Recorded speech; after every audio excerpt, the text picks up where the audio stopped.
Everyone, welcome to यूनिमॉन्ग्स। मैं आयुष शर्मा यहाँ आ गया हूँ आपको बायोलॉजी से प्यार कराने के लिए। तो चलिए इसी जोश के साथ शुरू करते हैं हमारा आज का लेक्चर, चैप्टर ह्यूमन रिप्रोडक्शन का टॉपिक नंबर 3।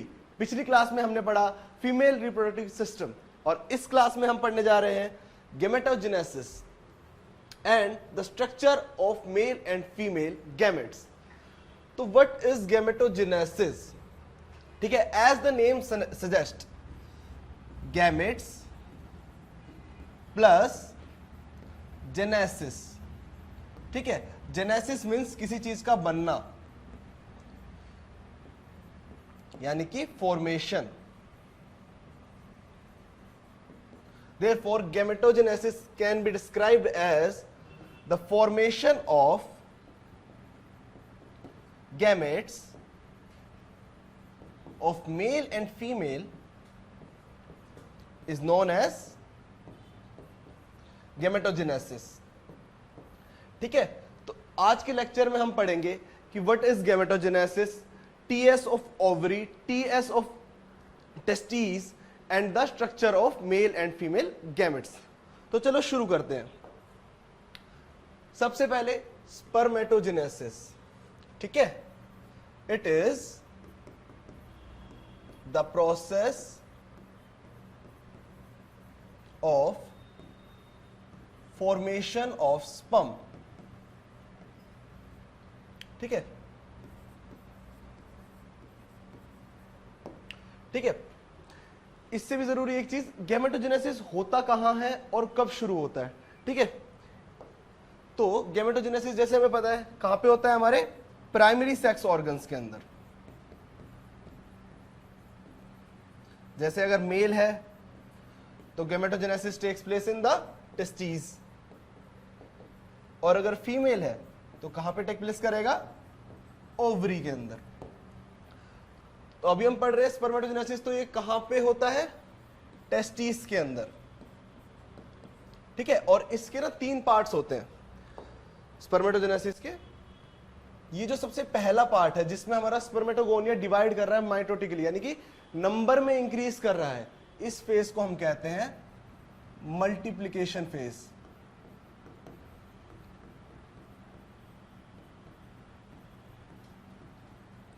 जो हमारा ये दूसरे वाला फेज है, इसके अंदर क्या हो रहा है, ये ग्रो कर रहा है प्राइमरी oocyte से सेकेंडरी oocyte पे जा रहा है थ्रू मियोसिस 1।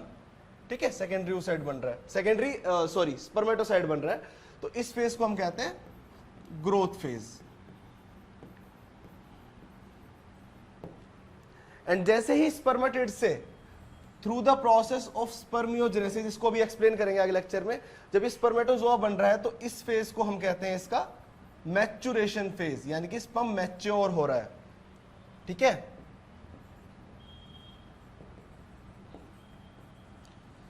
ठीक है।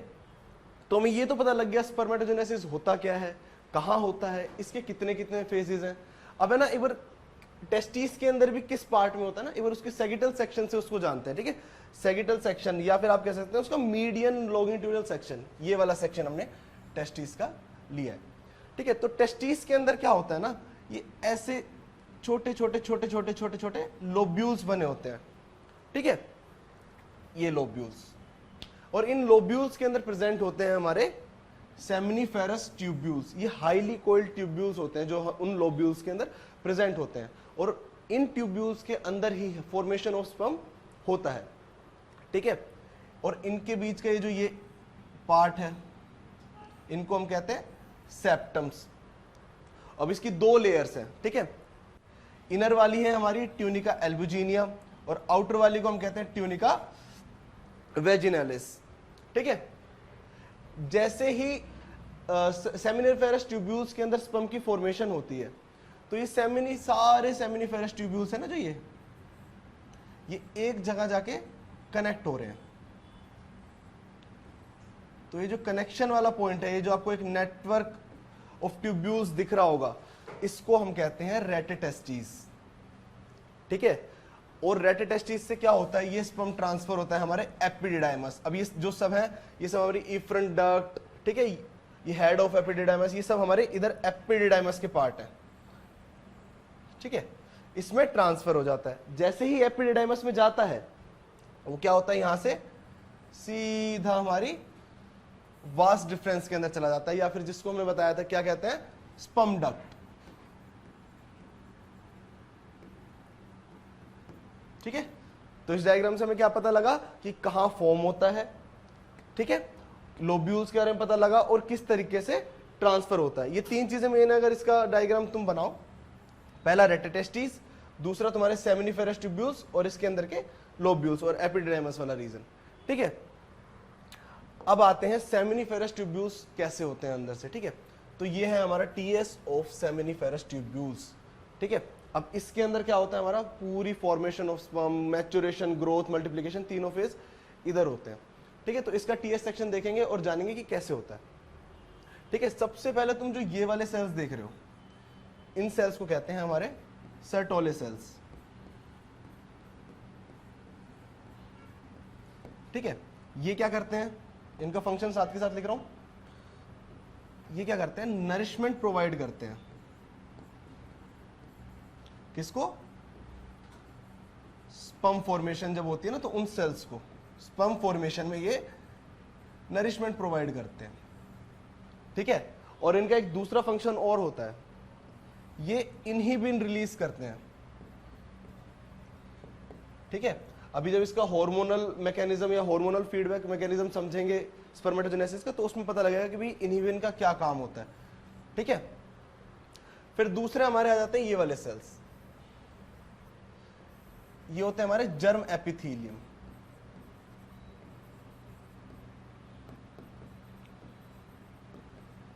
ठीक है, अब जैसे हमने इधर पहले वाले डायग्राम में देखा था, स्पर्मेटोगोनिया किससे बनेगा, जर्म एपिथेलियम से बनेगा, एंड देन ये जाएगा मल्टीप्लिकेशन फेज में, ग्रोथ फेज में और मैच्योरेशन फेज में। ठीक है, तो इधर देखते हैं, इस जर्म एपिथेलियम से सेल डिफरेंशिएट हुए, इधर हमारा स्पर्मेटोगोनिया बना, देन ये प्राइमरी स्पर्मेटोसाइट बना, देन ये सेकेंडरी स्पर्मेटोसाइट, देन ये spermatid, and then through the process of spermiogenesis ये क्या बन जाएगा, हमारा स्पर्मेटोजोआ। ठीक है, तो ये हमारा क्या है, स्पर्मेटोगोनिया। ये हमारा प्राइमरी स्पर्मेटोसाइट, ये सेकेंडरी स्पर्मेटोसाइट, और ये हमारा क्या हो गया, स्पर्मेटिड। ठीक है, और स्पर्मेटिड से क्या होता है, यहां पे ये स्पर्मेटोजोआ बन जाता है।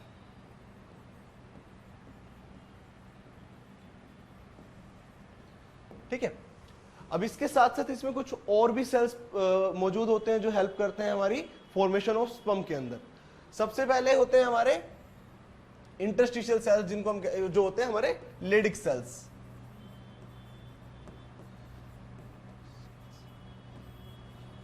अब ये क्या करते हैं, ये रिलीज करते हैं टेस्टोस्टेरोन हार्मोन, जो क्या करता है, फॉर्मेशन ऑफ स्पर्म को इनिशिएट करता है। क्या रिलीज करते हैं ये, टेस्टोस्टेरोन।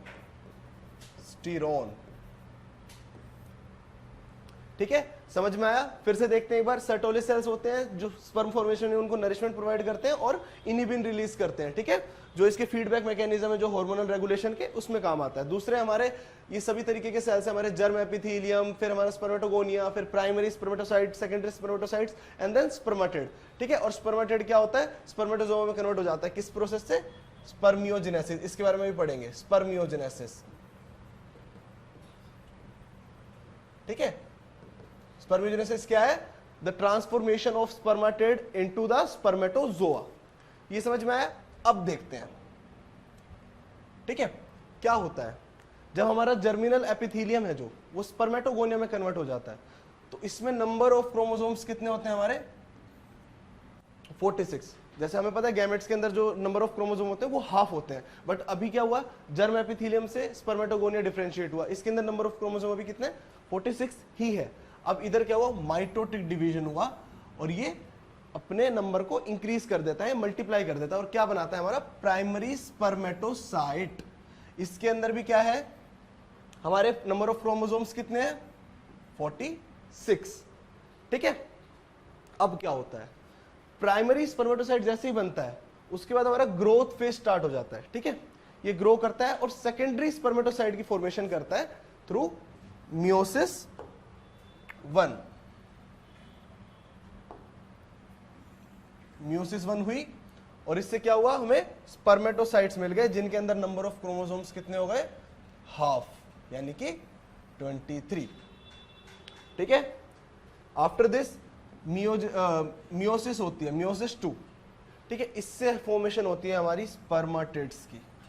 इनके अंदर भी नंबर ऑफ क्रोमोसोम्स कितने हैं, 23, यानी half the number of chromosomes. अब ये हमारे बन गए क्या, गैमेट्स।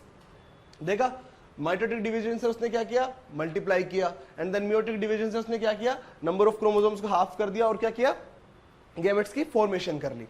अब ये जो स्पर्मेटिड्स हैं, ये एक प्रोसेस के अंदर जाते हैं जिसे हम कहते हैं स्पर्मियोजेनेसिस, जो क्या करता है, स्पर्मेटिड्स की मैच्योरेशन में हेल्प करता है, उनको स्पर्मेटोजोआ के अंदर कन्वर्ट करता है। अब स्पर्मियोजेनेसिस होता क्या है, इसके बारे में जानते हैं, ठीक है। Spermiogenesis, the transformation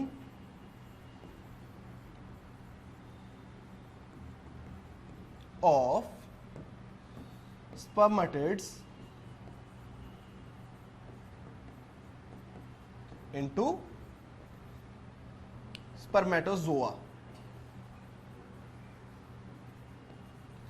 ठीक है। जो हमारा स्पर्मेटिड्स है वो क्या करता है, अपनी स्ट्रक्चरल ट्रांसफॉर्मेशन के अंदर जाता है स्पर्मियोजेनेसिस के अंदर, और क्या फॉर्म कर लेता है, हमारा स्पर्मेटोजोआ। अब देखो स्पर्मेटिड यहाँ पे कैसा है, एक राउंड सेल टाइप स्ट्रक्चर है, पर हमारा जो स्पर्मेटोजोआ क्या है, वो ऐसा इलोंगेटेड स्ट्रक्चर है जिसके अंदर 3 पार्ट्स है, उसका head, middle piece and the tail. अब क्यों होता है ये, ताकि वो जो फीमेल रिप्रोडक्टिव ऑर्गन के अंदर हमारा जो मेल गैमेट है वो क्या कर सके, इजीली स्विम कर सके और फर्टिलाइज कर सके फीमेल एग को, ठीक है। तो इसीलिए ट्रांसफॉर्मेशन इस स्पर्म के अंदर होती है, ठीक है, और ये बन जाता है हमारा स्पर्मेटोजोआ, ठीक है। स्पर्मियोजेनेसिस समझ में आया। अब यहां एक टर्म आती है स्पर्मिएशन,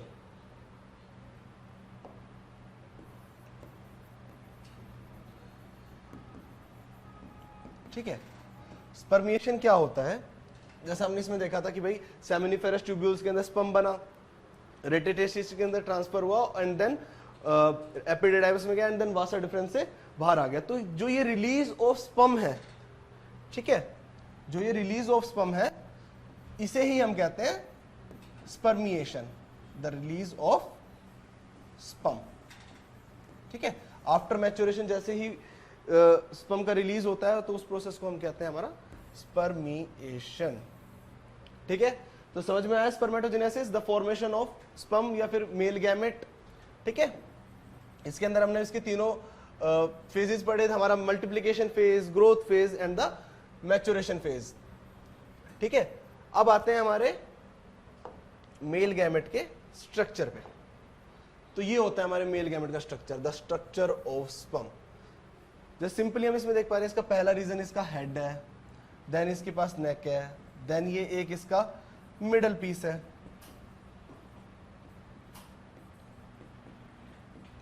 एंड देन ये टेल है, ठीक है। और टेल के एंड में ये जो एक छोटा सा पीस है जिसके ऊपर कोई भी साइटोप्लाज्मिक बाउंड्री नहीं है, ये क्या है हमारा, इसे कहते हैं हम एंड पीस, ठीक है। अब मेल गैमेट स्पर्म के हम क्या करेंगे, स्ट्रक्चर को ढंग से देखेंगे और इसके फंक्शंस जानेंगे अलग अलग पार्ट्स के। तो सबसे पहले आता है हेड रीजन के ऊपर। हेड रीजन के अंदर तुम देखोगे तो सबसे पहले दिख रहा है तुम्हें एक न्यूक्लियस, ठीक है, जिसके अंदर जेनेटिक मटेरियल हमारे क्रोमोसोम्स है। अब देखो स्पर्म है तो इधर नंबर ऑफ क्रोमोसोम्स कितने होंगे, 23। तो ये चीज याद रखनी है, हैप्लॉइड होता है ये, ठीक है। और इसके ऊपर एक चीज प्रेजेंट होती है हमारा केमिकल सब्सटेंस, ये होता है हमारा एक्रोसोम, ठीक है। अब एक्रोसोम क्या होता है, इसके अंदर ना प्रोटियोलिटिक एंजाइम्स होते हैं, जो क्या करता है, जो ओवा की जो आउटर मेम्ब्रेन होती है ना, उसको डिग्रेड करने में हेल्प करता है ताकि इजीली फर्टिलाइजेशन हो सके और मेल न्यूक्लियस और फीमेल न्यूक्लियस क्या कर सके, फ्यूज कर सके। और हमारे एक्रोसोम को बनाता कौन है, जब स्पर्मियोजेनेसिस होती है तो उस टाइम पे जो गोल्जी प्रेजेंट होता है ना स्पर्मेटिड्स के अंदर, गोल्जी बॉडी, तो उससे ये बनता है, किससे, गोल्जी बॉडी से। और इसके अंदर हमारे क्या होता है, प्रोटियोलिटिक एंजाइम्स होते हैं, प्रोटियोलिटिक एंजाइम्स, ठीक है, ये हमारा एक्रोसोम, और ये पूरा जो हमारा हेड है नीचे तक ये प्लाज्मा मेम्ब्रेन से कवर्ड होता है। ठीक है, फिर इसके नीचे आता है नेक रीजन। अब नेक रीजन के अंदर क्या होता है? नेक रीजन के अंदर हमारे दो सेंट्रियोल्स प्रेजेंट होते हैं। नेक के अंदर क्या होते हैं हमारे? Proximal and distal centrioles present होते हैं। ठीक है, अब इनसे क्या होता है? जो हमारा प्रोक्सिमल सेंट्रियोल है ये क्या करता है? At the time of cleavage, जैसे ही जाइगोट बन जाएगा और पहले क्लीवेज होंगे तो उस क्लीवेज के दौरान स्पिंडल फॉर्मेशन में हेल्प करेगा। स्पिंडल फॉर्मेशन में हेल्प करेगा। ठीक है, जब सेल डिवाइड होती है तो स्पिंडल फाइबर्स बनते हैं ना, और क्रोमोसोम्स से अटैच हो जाते हैं और उनको ब्रेक डाउन कर देते हैं। पढ़ा होगा आपने माइटोटिक और मियोटिक डिविजन्स के अंदर। तो स्पिंडल की फॉर्मेशन के अंदर हेल्प करता है हमारा प्रोक्सिमल सेंट्रियोल। और डिस्टल सेंट्रियोल क्या करता है? ये जो हमारा एक्सियल फिलामेंट एस से ये जो पूरा थ्रू आउट द टेल ऐसे जा रहा है, ठीक है, इसकी फॉर्मेशन में हेल्प करता है। किसकी? हमारे फिलामेंट की, एक्सियल फिलामेंट की।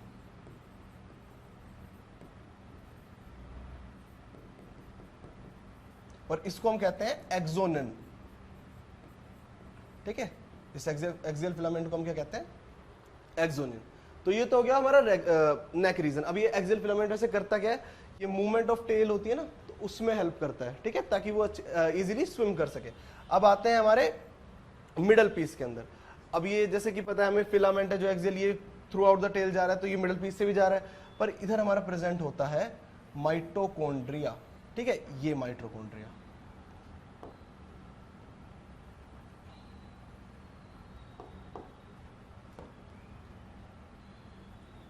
ये रहा, ये स्पाइरली अरेंज होता है। ठीक है, स्पर्म के अंदर जो माइटोकॉन्ड्रिया है वो स्पाइरली अरेंज होता है, ऐसे ऐसे ऐसे ऐसे। पूरी जो हमारी एक्सोनिन जा रही है उसके अराउंड ऐसे स्पाइरली अरेंज होता है। अब इसका फंक्शन क्या होता है? जैसे यहां मेंशन्ड है एनर्जी सोर्स फॉर स्विमिंग। ठीक है, ये पावर हाउस होता है हमारा। क्या होता है? Power house of sperm. जब स्पर्म की मूवमेंट होती है, जब वो फीमेल रिप्रोडक्टिव ऑर्गन के अंदर स्विम करता है, तो उसको कौन एनर्जी प्रोवाइड कराता है? हमारा माइटोकॉन्ड्रिया। ठीक है, अब माइटोकॉन्ड्रिया के नीचे एक प्रेजेंट होता है हमारा रिंग सेंट्रियोल। ठीक है, ये आपको दिख रहा होगा डायग्राम में, इसे कहते हैं हम रिंग सेंट्रियोल। ठीक है, कुछ बुक्स के अंदर इसका फंक्शन अननोन है, कुछ में ये मेंशन नहीं है, बट इसका फंक्शन होता क्या है? ये क्या करता है? जो हमारी एक्सोनिन यहां से एक्सटेंड हो रही है, टेल तक जा रही है, तो इसकी बाउंड्री को लिमिट करता है। लाइक इसको एक तरीके से होल्ड करके रखता है। और दूसरा क्या करता है? जो हमारा जो ये स्पाइरल माइटोकॉन्ड्रिया है, इसको फोल्ड डाउन नहीं होने देता। देखो, जैसे यहाँ पे कोई चीज ही नहीं होगी अगर इसको रोकने के लिए, तो ये क्या होगा? नीचे की साइड को एक्सटेंड हो जाएगा। तो ये इसको यहाँ पे होल्ड करके रखता है, लिमिट करके रखता है। किसको? हमारे माइटोकॉन्ड्रियल स्पाइरल को। ठीक है, लिमिट्स द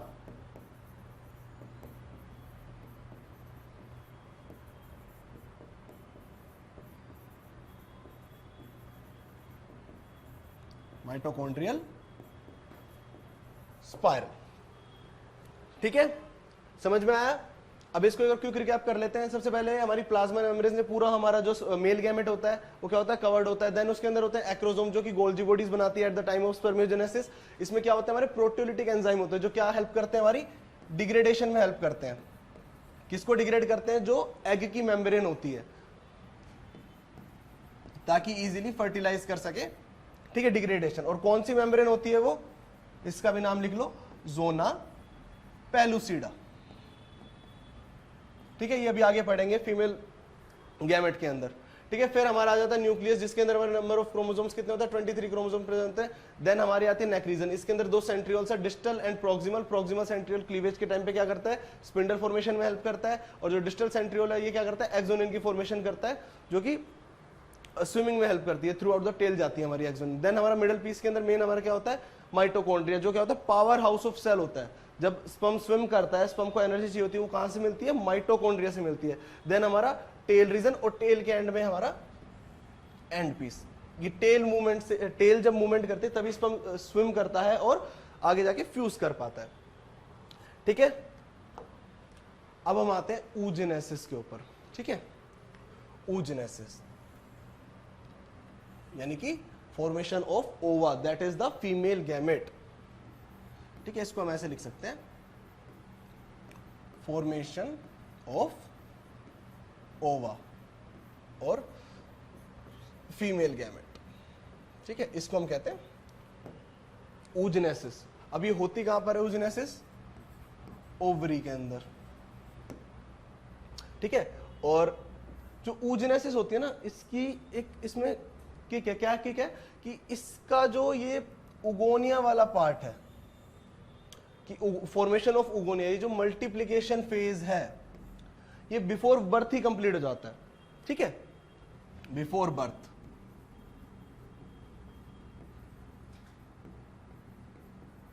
ठीक है, तो जो नंबर ऑफ हमारे उगोनिया जो होते हैं वो फिक्स्ड होते हैं। ठीक है, कितने होते हैं? 60 to 80,000। ठीक है, फिर क्या होता है? आफ्टर बर्थ इसका दूसरा फेज स्टार्ट होता है, जो होता है इसका ग्रोथ फेज, जिसके अंदर ये प्राइमरी oocyte सेकेंडरी oocyte के अंदर कन्वर्ट होती है, एंड देन, और सेकेंडरी oocyte कब रिलीज होता है? जब स्पर्म एंट्री होती है। यहां पे मेंशन नहीं है, लिख देता हूं, स्पर्म एंट्री। ठीक है, तो इससे पहले देखेंगे भाई कहां से कैसे स्टार्ट होती है। देखो, ये ओवरी का हमारा सेक्शन है, इसका हमने टीएस दिखाया हुआ है। तो इसमें क्या होता है? देख, पहले हमारे प्राइमोडियल फॉलिकल सेल्स होते हैं। ठीक है, इनके ऊपर क्या होता है? फॉलिकल सेल्स की एक्यूमुलेशन होती है और ये हमारा प्राइमरी फॉलिकल बना लेते हैं। देन फिर से एक्यूमुलेशन होती है, ये हमारे बनते हैं सेकेंडरी फॉलिकल। ठीक है, सेकेंडरी फॉलिकल के बाद क्या होता है? इसमें एक टर्शरी फॉलिकल की स्टेज है जो इसमें मेंशन नहीं है। उसमें क्या होता है? ये जो कैविटी देख रहे हो, इस कैविटी को कहते हैं हम एंट्रम।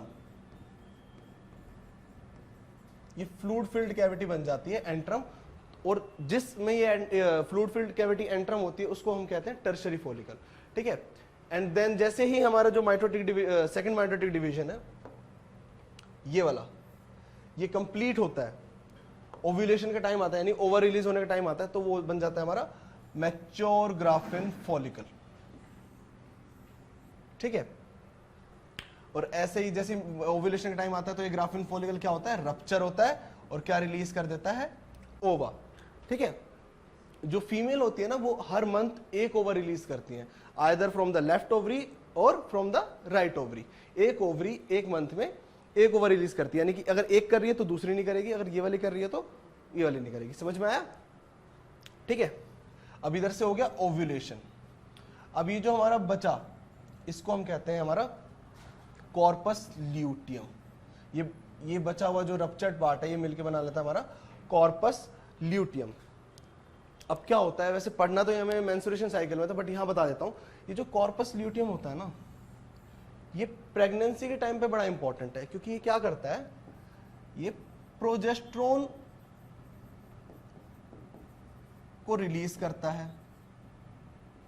ठीक है, जिससे क्या होती है? हमारी प्रेगनेंसी मेंटेन होती है। बट वो कब होगा? जब हमारा जो ओवर रिलीज हुआ है उसके साथ फर्टिलाइजेशन होगी स्पर्म की। ठीक है, और अगर नहीं होता है, ऐसा फर्टिलाइजेशन नहीं होती है, तो क्या करता है? ये जो कॉर्पस लूटियम है, ये डीजनरेट होना स्टार्ट हो जाता है और क्या बना लेता है? हमारा कॉर्पस एल्बिगेंस। ठीक है, तो ये सारे इवेंट्स है जो होते हैं during the formation of female gamete, ओवा। ठीक है, ओवा रिलीज हो जाता है। ठीक है, और एक और चीज, ओवरी ना दो पार्ट्स के अंदर होती है। जो आउटर पार्ट होता है ओवरी का, ठीक है, वो होता है हमारा ओवेरियन कॉर्टेक्स, और जो इनर डेंस पार्ट होता है जहां पे हमारे जैसे ब्लड वेसल, ब्लड सप्लाई वगैरह सब कुछ होती है, वो होता है हमारा ओवेरियन मेडुला। ठीक है, तो ये था टीएस ऑफ ओवरी। अब आते हैं इसके oogenesis वाले पार्ट पे। तो क्या होता है? मल्टीप्लिकेशन फेज के अंदर जो हमारे प्राइमोडियल जर्म सेल्स है, जिनके अंदर नंबर ऑफ क्रोमोसोम्स कितने हमारे? 46। ठीक है, वो मल्टीप्लाई करते हैं, माइटोटिकली डिवाइड करते हैं। ठीक है, माइटोटिकली डिवाइड करके क्या बना लेते हैं? हमारे उगोनिया। इनके पास भी नंबर ऑफ क्रोमोसोम्स कितने हैं? 46 और 2n। ठीक है, देन क्या होता है? इधर भी माइटोटिकली डिवाइड करके, अगर पूछे ना कि भाई प्राइमरी जर्म सेल से लेके तुम्हारा प्राइमरी oocyte तक कितने माइटोटिक डिवीजन है, तो एक्चुअली इसमें बहुत सारे हो जाते हैं क्योंकि डिवाइड करता है तो ये एक सेल फिर जाके माइटोटिकली डिवाइड करके ये करता है। तो ये बताना सिंपली उगोनिया से हमारा प्राइमरी oocyte तक एक माइटोटिक डिवीजन होता है, ठीक है। सिंपली एक उगोनिया से एक प्राइमरी oocyte तक एक माइटोटिक डिवीजन होता है। अब यहाँ पे माइटोटिक डिवीजन हुआ, क्या बना हमारा प्राइमरी oocyte। इसमें भी नंबर ऑफ क्रोमोसोम्स कितने हैं 46, ठीक है। अब प्राइमरी oocytes के बाद क्या होता है, मियोसिस 1 स्टार्ट होती है, मियोटिक डिवीजन स्टार्ट हो जाता है जो किसकी फॉर्मेशन करता है, एक हमारा सेकेंडरी oocyte, ठीक है, और दूसरी उसके साथ एक हमारा स्मॉलर पार्ट। लाइक ये माइटोटिक डिवीजन ना थोड़ा अनइवन सा होता है, तो एक बिग जो होता है वो हमारा सेकेंडरी oocyte और एक जो स्मॉल बच जाता है, ठीक है, उसको क्या कहते हैं पोलर बॉडी। उसका कोई काम नहीं होता, वो बाद में जाके डीजनरेट हो जाती है, ठीक है। एंड जैसे ही इसका मियोसिस 2 कंप्लीट होता है, जो हमारे सेकेंडरी oocyte बना, उसका जैसे ही meiotic second meiotic division complete होता है, वो क्या फॉर्म कर लेती है हमारी ओवा, एंड प्लस क्या रिलीज होती है हमारी 3 पोलर बॉडीज, ठीक है। तो ये हमें याद रखना है भाई नंबर ऑफ पोलर बॉडीज कितनी है, पहले इधर first polar body and this second polar bodies, ठीक है। और हैप्लॉइड ये भी होती है, और जो हमारा सेकेंडरी oocyte है ये भी कैसा होता है हैप्लॉइड होता है, यानी कि नंबर ऑफ क्रोमोसोम्स कितने होते हैं 23, ठीक है। ये इसका मैच्योरेशन फेस है, जो मियोटिक 2 वाला डिवीजन है इसका मैच्योरेशन फेस हो गया, ठीक है। तो इसको हम ऐसे सिंपली ऐसे कर सकते हैं ना कि जैसे बिफोर बर्थ क्या हुए हमारे माइटोटिक डिवीजन्स हुए, और किसकी फॉर्मेशन होगी हमारे उगोनियाज की, जिनका number through out the life fix रहेगा। कितना होता है ये मेंशन किया था 62 80 केस। और जैसे ही प्यूबर्टी केस आएगी तो क्या होगा हमारे प्राइमरी oocytes की फॉर्मेशन स्टार्ट हो जाएगी ओवरीज के अंदर, ठीक है। यानी माइटोटिक डिवीजन होगा, प्राइमरी oocyte बनेगा एंड देन मियोसिस होंगी एंड देन हमारा सेकेंडरी oocyte बनेगा एंड देन ओवर रिलीज हो जाएगा, ठीक है। तो ये कब होगा एट एज ऑफ प्यूबर्टी,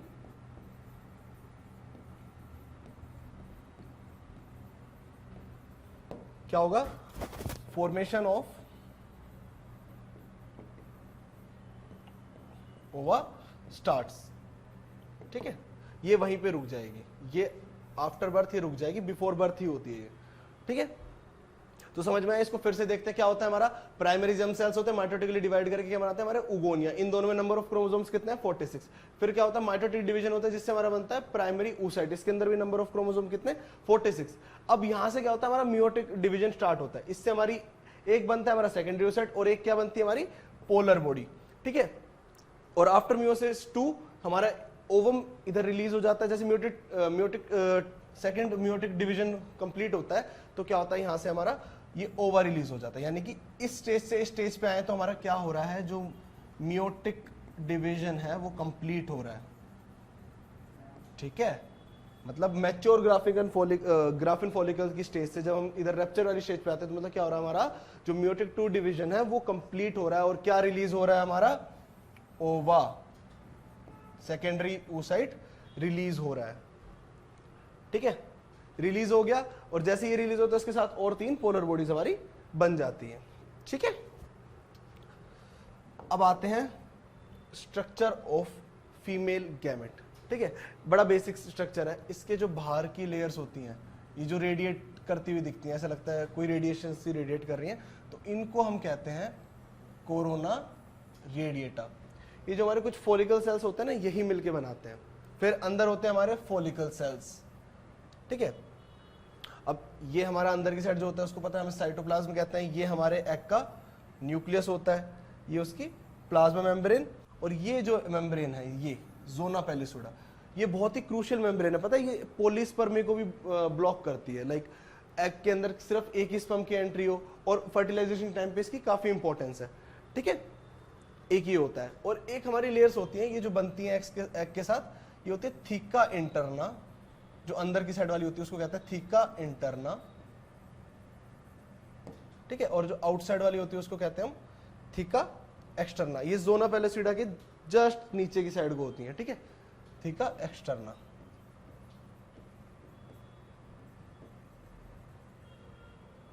ठीक है। तो ये स्ट्रक्चर होता है हमारे फीमेल एग का, यानी कि ओवा का, ठीक है। जब स्पर्म एंट्री होती है कैसे होती है, जैसे स्पर्म आया, ये हमारे से आगे फर्टिलाइजेशन में पढ़ेंगे, तो तो जो स्पर्म के आगे एक्रोसोम प्रेजेंट है वो क्या किस लिए हेल्प करता है, इन्हीं लेयर्स को डिग्रेड करने के लिए हेल्प करता है, ताकि वो अंदर एंट्री ले सके और एग के न्यूक्लियस के साथ फ्यूज हो सके, ठीक है, और फ्यूज होगा तो क्या बनेगा हमारा जाइगोट, ठीक है। ये फर्टिलाइजेशन वाला हम अगले लेक्चर के अंदर पढ़ेंगे। तो एक बार क्विक रिकैप कर लेते कि आज हमने क्या क्या पढ़ा।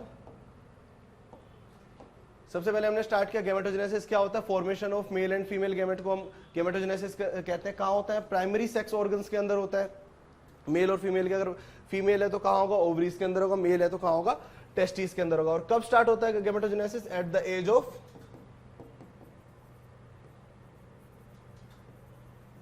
प्यूबर्टी, ठीक है। उसके बाद हमने पढ़ा स्पर्मेटोजेनेसिस। स्पर्मेटोजेनेसिस क्या होता है, फॉर्मेशन ऑफ स्पर्म। इसके अंदर 3 फेज होता है, मल्टीप्लिकेशन फेज, दूसरा होता है हमारा ग्रोथ फेज, और तीसरा होता है हमारा मैच्योरेशन फेज। मैच्योरेशन फेज के अंदर एक हमने पढ़ा स्पर्मियोजेनेसिस क्या होता है, transformation of spermatid to spermatozoa. Shape change हो जाती है, टेल, मिडल पीस और हेड, इन 3 पार्ट्स के अंदर डिफरेंशिएट हो जाता है, ठीक है। उसके बाद हमने देखा टेस्टिस का, हमने सैगिटल सेक्शन देखा कि भाई लोब्यूल्स क्या होते हैं, कहाँ हमारे जो स्पर्म है उनकी फॉर्मेशन होती है, ठीक है, रेटेटेस्टीज वगैरह। फिर हमने सेमिनिफेरस ट्यूब्यूल्स देखा, ठीक है। सेमिनिफेरस ट्यूब्यूल्स के अंदर हमने सेटोली सेल्स देखे, और बाकी जो हमारे सेल्स होते हैं प्राइमरी स्पर्मेटोसाइट्स, ठीक है, सेकेंडरी स्पर्मेटोसाइट्स और स्पर्मेटिड्स, इन सबको देखा। सेटोली सेल्स के फंक्शंस देखे, क्या करता है, नरिशमेंट प्रोवाइड करता है और इनहिबिन रिलीज करता है। अभी ये करेंगे हार्मोनल रेगुलेशन, ठीक है। और लेडिक सेल्स क्या करते हैं, टेस्टोस्टेरोन रिलीज करते हैं, ठीक है। ये हमारे सेमिनिफेरस ट्यूब्यूल्स हो गए। उसके बाद हमने क्या किया, स्ट्रक्चर ऑफ स्पर्म किया। इसमें 3 पार्ट होते हैं, हेड, मिडल पीस, टेल, इन सब के अलग अलग फंक्शन किए। जो हेड होता है उसमें एक्रोसोम होता है, वो क्या करता है, डिग्रेडेशन में हेल्प करता है। ये न्यूक्लियस होता है, माइटोकॉन्ड्रियल स्पाइरल क्या करता है, पावर हाउस होता है, और सेंट्रियोल्स के हमने फंक्शन करे। उसके बाद हमें oogenesis के ऊपर, oogenesis के भी सेम 3 स्टेप्स होते हैं, multiplication phase, growth phase and maturation phase. But जिसका मल्टीप्लिकेशन फेज होता है वो क्या होता है, बर्थ से पहले ही कंप्लीट हो जाता है, और नंबर ऑफ ओगोनिया फिक्स होते हैं, कितने, 60 to 80, ठीक है। ये सब पढ़ा। उसके बाद हमने टीएस ऑफ ओवरी देखा, ठीक है। अब हम आते हैं सबसे लास्ट टॉपिक पे हमारे आज के, hormonal regulation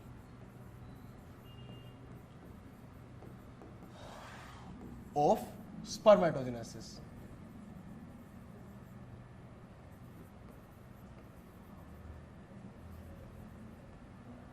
hormonal regulation of spermatogenesis. जो oogenesis है उसका हार्मोनल रेगुलेशन हम मेंस्ट्रुएशन साइकिल में पढ़ेंगे।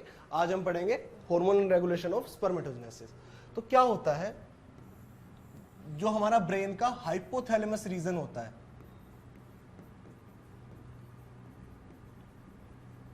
ये क्या करता है, गोनेडोट्रोपिन रिलीजिंग हार्मोन को रिलीज करता है, GnRH, ठीक है। अब ये जो गोनेडोट्रोपिन हार्मोन्स हैं ये क्या करते हैं, जो anterior lobe of pituitary gland है, पिट्यूटरी का कौन सा, एंटीरियर लोब,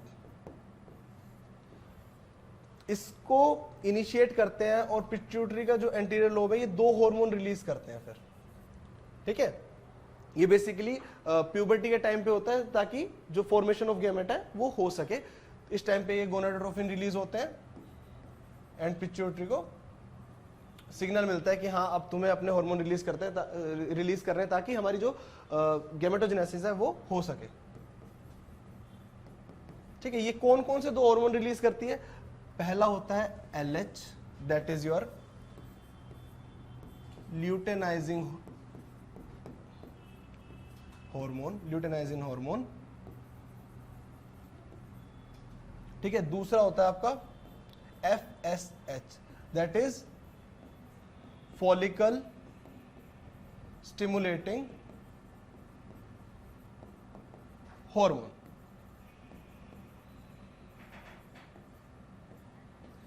अब ये दोनों हार्मोन क्या करते हैं, जो हमारा LH होता है ये हमारे लेडिक सेल्स, ठीक है। अभी लेडिक सेल्स हमने देखे थे ना सर्टोली सेल्स के टीएस के अंदर, ये जो हमारे इंटरस्टिशियल सेल्स है ये लेडिक सेल्स, ठीक है। इनको क्या करता है, जो हमारा LH होता है वो इनको स्टिमुलेट करता है और कहता है कि भाई तुम रिलीज करो क्या, टेस्टोस्टेरोन।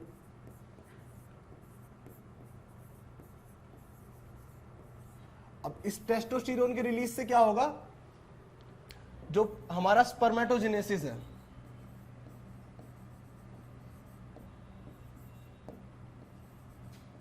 वो इनिशिएट होगा और इंक्रीज होगा। ठीक है, तो क्या हुआ एलएच का, हाइपोथैलेमस ने गोनाडोट्रोफिन रिलीज किया, उसने सिग्नल दिया anterior lobe of pituitary gland, इसने क्या किया एलएच को रिलीज किया, ल्यूटिनाइजिंग हार्मोन को, इसने क्या किया लेडिक सेल्स को सिग्नल दिया कि भाई तुम रिलीज करो टेस्टोस्टेरोन, और टेस्टोस्टेरोन से क्या हुई हमारी जो स्पर्मेटोजेनेसिस है वो स्टार्ट हो गई। ठीक है, दूसरा हमारा हार्मोन आता है एफएसएच, फॉलिकुलर स्टिमुलेटिंग हार्मोन। ये क्या करेगा, ये एक्ट करेगा हमारे सर्टोली सेल्स के ऊपर। ठीक है, पहला तो क्या होगा, जो इसका पॉजिटिव फीडबैक में क्या होगा, एक तो ये करेगा नरिशमेंट, जो नरिशमेंट का प्रोसेस है भाई, स्पर्मेटोजेनेसिस हो रही है, जो हमारे सेल्स हैं उनको नरिशमेंट प्रोवाइड करेगा। दूसरा क्या करेगा, ये रिलीज करेगा इनहिबिन। ठीक है, हमने इनहिबिन पढ़ा था। ठीक है, अब ये तो हो गया इसका पॉजिटिव फीडबैक मैकेनिज्म कि भाई सिग्नल आया, गोनाडोट्रोफिन रिलीज हुआ, उसने एंटीरियर लोब ऑफ पिट्यूटरी को सिग्नल दिया कि भाई एलएच को रिलीज करो, एफएसएच को रिलीज करो। अब क्या होता है, जैसे कि मान लीजिए एक एक्सटेंट तक ये सब रिलीज हो गए और एक एक्सटेंट तक हमारे टेस्टोस्टेरोन रिलीज हो गया, स्पर्मेटोजेनेसिस हो गई। अब इनका एक्सेस हो रहा है, लाइक कोई यूज नहीं है, वेस्ट में एक्सेस में प्रोड्यूस हो रहे हैं। तो क्या करता है, ये जो हमारा इनहिबिन होता है, ठीक है, जो हमारा इनहिबिन होता है ये नेगेटिव फीडबैक मैकेनिज्म में हेल्प करता है। ये क्या करता है, यहां से सीधा सिग्नल लेके जाता है हमारे हाइपोथैलेमस रीजन तक और हमारे पिट्यूटरी तक। ठीक है, हाइपोथैलेमस तक लेके जा रहा है और पिट्यूटरी तक क्या लेके जा रहा है, ये नेगेटिव फीडबैक लेके जा रहा है कि अब तुम हाइपोथैलेमस में क्या कहेगा, गोनाडोट्रोफिन तुम रिलीज करना बंद कर दो, इधर एक्सेस में हो गया, और पिट्यूटरी को क्या कहेगा, भाई तुम एफएसएच और एलएच को रिलीज करना बंद कर दो। ठीक है, ये नेगेटिव फीडबैक में जाएगा, नेगेटिव फीडबैक मैकेनिज्म।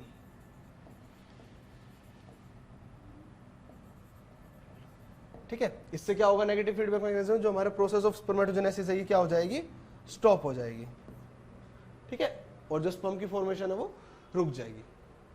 तो ठीक है, अब जो मेल का हमने पढ़ लिया, फीमेल का जो हमारा हार्मोनल रेगुलेशन है वो मेंस्ट्रुएशन साइकिल में पढ़ेंगे अगले लेक्चर के अंदर। होप आपको लेक्चर पसंद आया होगा। अगर लेक्चर पसंद आया है तो इसको लाइक करिए, शेयर करिए अपने सभी दोस्तों को, ताकि उनको भी इस लेक्चर का फायदा मिल सके। और ऐसे ही अच्छे कंटेंट के लिए please like, share and subscribe यूनिमॉन्क्स। Thank you so much.